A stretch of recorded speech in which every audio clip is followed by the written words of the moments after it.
আসসালামু আলাইকুম রহমতুল্লাহ।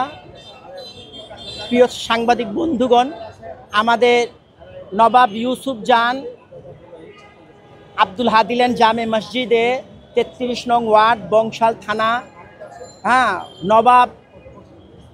নবাব আমল থেকে এই মসজিদটা দান করছে 1951 সনে দান করছে। আজকে 100 বছর যাবৎ সেখানে নামাজ হচ্ছে। দান করা হয়েছে 10 কাঠা। 5 কাঠার মধ্যে মসজিদ আছে আর 3.5 কাঠার মধ্যে মসজিদের জায়গা। ওইখানে প্রায় ভাড়া প্রায় 1.5 লাখ টাকার মতো প্রতি মাসে ভাড়া আসে। এখন মসজিদের আন্ডারে আছে 145 সহ প্রায় 5টার মতো রায় মসজিদের পক্ষে। এখন এই জায়গাকে বিবাদী আব্দুল সালাম দখল দিতে চাচ্ছে।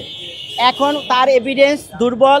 তার মনে করেন সিএস পর্চা মসজিদের হলো 183-84 আর তার সিএস পর্চা হলো 386, অর্থাৎ মসজিদ থেকে প্রায় মিনিমাম 400-500 গজ দূরে। তো আশ্চর্যজনক বিষয়, হতভম্ব হওয়ার বিষয় যে যেখানে প্রায় 400-500 গজ দূরে ওই কাগজ নিয়ে এসে মসজিদের জমি দখল করতে চায়। এইটা আসলে মুসলমানের দেশে এইটা তো যদি চিন্তা করি এটা আমাদের বুঝে আসে না। এবং তার চারটা দলিল, তার মধ্যে 1983 সনে 1938 সনের একটা দলিল, যেই দলিলের খতিয়ান নকশা এমনকি মনে করেন চৌহদ্দি এরপরে পর্চার কোনো রেকর্ড নাই।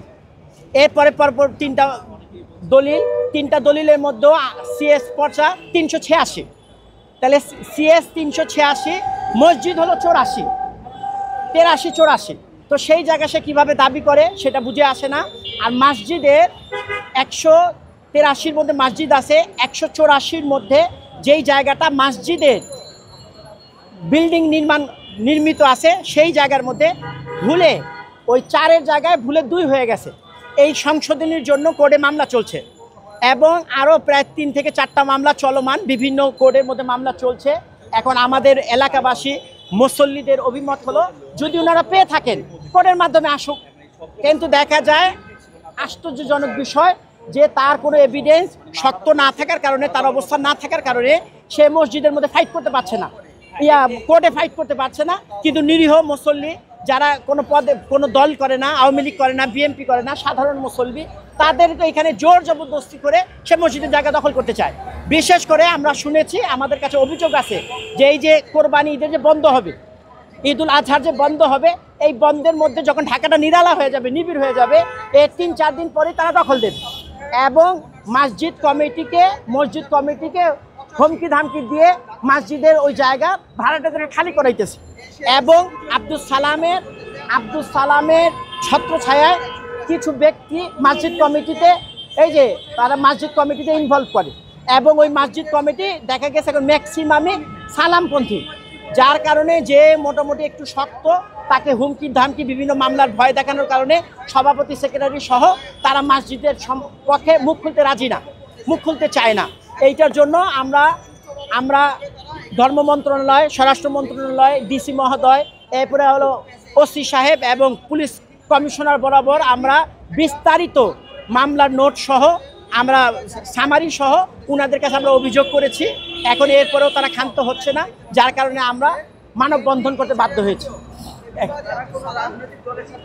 তারা রাজনৈতিক বর্তমানে ওই যে একদল খেয়ে গেছে আরেক দল খাবে। যদি বলি একদল খেয়ে গেছে আরেক দল খাবে, আর আমি বলি সব খাওয়া শেষ হয়েছে, এখন মসজিদ খাওয়া বাকি। সব খাওয়া শেষ, এখন মসজিদের জমি খাওয়া বাকি। এইটার জন্য আমি বর্তমান বিএনপিকে বলবো, আপনাদের এইগুলা যারা ভূমিদস্যু মসজিদের জায়গা খেতে চায় তাদেরকে ঠেকান। এদেরকে যদি না ঠেকান আপনারা ভোট তো দূরের কথা, আপনারা বাংলাদেশের মধ্যে নিগৃহীত হবেন। মসজিদের জায়গা সবাই মসজিদেরও, এমনকি বিএনপি 2-1জনের সাথে কথা বলছি, তারা বলছে দেখেন মসজিদের বিষয়ে বিএনপি আওয়ামী লীগ নাই, কিন্তু আমরা দেখতেছি তারা আমাকেও হুমকি দিছে, আমাকে মামলা করবে, আমাকে ইনসাল্ট করবে। আমাকে গতকালকেও আমাদের মুসল্লি পরিষদের যে সাধারণ সম্পাদক, সে মানববন্ধনের মসজিদে হ্যান্ডবিল বিলি করতেছে এই নবাব ইউসুফ জান জামে মসজিদের সামনে, এবং নবাব ইউসুফ জান জামে মসজিদের সামনে হ্যান্ডবিল বিলি করার সময় বর্তমান ওয়ার্ডের 33 নং ওয়ার্ডের জয়েন্ট সেক্রেটারি মানিক, সে আমার মুসল্লি মুসল্লি ঐক্য পরিষদের সাধারণ সম্পাদকের হাত থেকে হ্যান্ডবিল নিয়ে যায়, তাকে হুমকি ধামকি দেয়, মামলার হুমকি ধামকি দেয়, আমাকে সহ সবাইকে হুমকি ধামকি দেয়, এবং প্লাস সে কি জানি ওর নাম, ওনার থেকে জোরপূর্বক তার হ্যান্ডবিল কেড়ে নেয় এবং সে ভবিষ্যতে কিছু করে ফেলবে, আমাদেরকে কিছু দেখা দেবে, এই হুমকি ধামকি দিচ্ছে।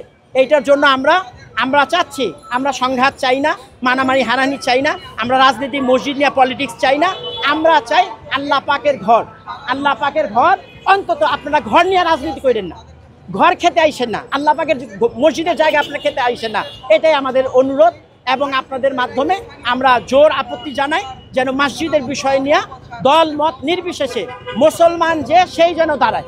এটা ভারত নয়, এটা ফিলিস্তিন নয়, এটা ইসরায়েল নয় যে আপনারা মসজিদ ঘুরাইয়া দেবেন, মসজিদের জায়গা দখল করে নিয়ে যাবেন। আমরা শুনছি 3-4 দিন পরেই তারা মসজিদের জায়গা দখল করে ভেঙে ডেভেলপ তারা কোম্পানি করবে। এবং কি শুনছি ওইখানকে যে ডেভেলপার কোম্পানির যিনি চেয়ারম্যান, হ্যাঁ, হাজি আব্দুল বারেক বলে এই জায়গাটা বুঝে নিছে। এখন যেহেতু চলমান আছে, মসজিদের আন্ডারে জায়গা আছে, কোর্টে মামলা চলমান আছে, এই মুহূর্তে কে বাঁকা হারা বুঝায় দেয়, এটা বুঝায় দেওয়ার তো প্রশ্ন আসে না। তো আমরা অনুরোধ করব যে আপনারা যে কি জানি ওর নাম, যদি আপনারা পেয়ে থাকেন, আব্দুল সালামকে বলবো যদি আপনি পেয়ে থাকেন আপনি কোর্টে আসেন, আমাদের কোর্ট আছে, আপনি জজ করে না পেলে supreme court, high court, magistrate court, আপনারা যেখানে খুশি সেখানে আপনারা আপিল করেন। আপিলের মাধ্যমে যদি আপনি পেয়েই থাকেন আমাদের কোনো আপত্তি নাই, কিন্তু তার চারটা দলিলের সাথে সাংঘর্ষিক, তারা যে পাবে তার কোনো প্রুফ নেই, এবং সে ডিমান্ড করতেছে 182, কিন্তু তার সিএস পর্চা অনুযায়ী তার হলো 386। তো 182 386 মাঝখানে 204 দাগ,